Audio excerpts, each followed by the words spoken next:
ہمیں بتایا جا رہا ہے کہ ایک بچے کی قمیض بنانے کے لیے 4/5 میٹر کپڑا چاہیے۔ اگر ہمارے پاس 48 میٹر کپڑا ہو تو کتنی قمیضیں بنائی جا سکتی ہیں؟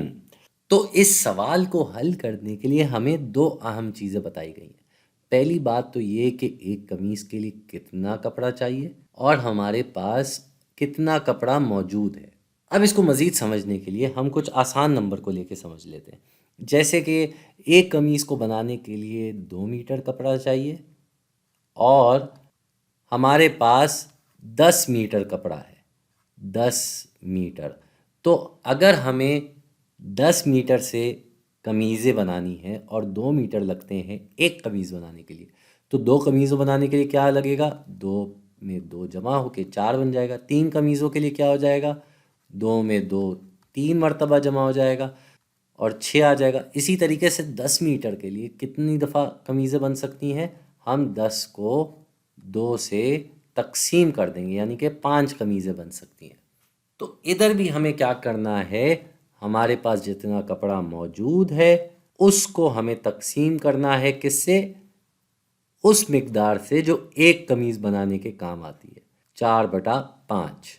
تو ہمیں 48 کو 4/5 سے تقسیم کرنا ہے۔ ہمیں یہ بھی معلوم ہے کہ تقسیم جو ہے وہ ضرب کا الٹ ہے، تو اگر ہم یہاں 48 کے ساتھ تقسیم کے بجائے ضرب کا نشان ڈال دیں گے تو پھر ہمیں یہ 5 اور 4 کو الٹا کر دینا ہوگا۔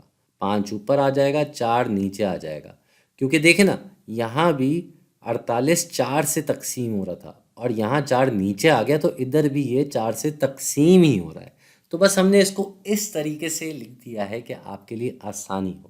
اب 48 کو 4 سے تقسیم کریں تو 4 48 میں جاتا ہے پورے کے پورے 12 مرتبہ۔ 4 کو 12 سے ضرب دیں تو جواب آتا ہے 48۔ تو یہاں پہ 4 48 سے کٹ گیا، تقسیم ہو گیا 48 سے 4 اور جواب آ گیا 12۔ اب یہ جو 12 رہ گیا ہے اس کو ہم نے 5 سے ضرب دینا ہے، اور 12 کو اگر 5 سے ضرب دیا جائے تو اس کو بھی ہم آپ کی تسلی کے لیے لکھ لیتے ہیں، 12 اور 5۔ 5 کو 2 سے ضرب دیں تو جواب آتا ہے 10، ایک ادھر آ جائے گا، پھر 5 کو 1 سے ضرب دیں تو جواب آتا ہے 5، اور اس میں یہ ایک جمع ہو کے 6 بن جائے گا، یعنی کہ ہمارا جواب آ گیا 60۔ تو 48 میٹر کپڑا ہو تو اس سے 60 قمیضیں بن سکتی ہیں، 60 قمیضیں۔ تو یہ تو بہت ساری قمیضیں بن جائیں گی بھائی، بچے کی تو عیاشی ہوگی۔